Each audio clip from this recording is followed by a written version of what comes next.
EMS agencies will stay busy during this 4th of July weekend. Our Pennsylvania Capitol correspondent Kara Jeffers looks at one possible solution for the struggling industry in this week's bill break.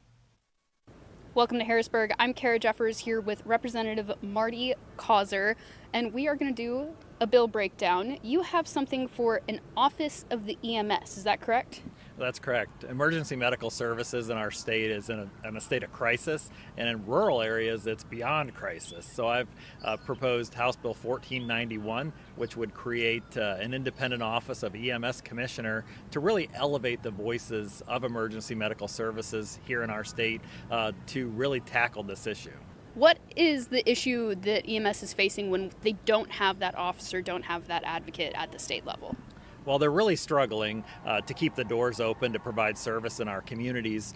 We've seen over 50 agencies close just in our state in the last year, and really they need stronger voices at the state capitol. There are many legislators that certainly support them. We've taken many steps to help them, but we have to do more, and we must do more. Here at our state, we have a state fire commissioner, we have a state police commissioner, and the Bureau of EMS is buried 5 layers deep in bureaucracy in the Department of Health. We need a state EMS commissioner to sit at the table with the governor so that we actually have a voice at the executive branch level.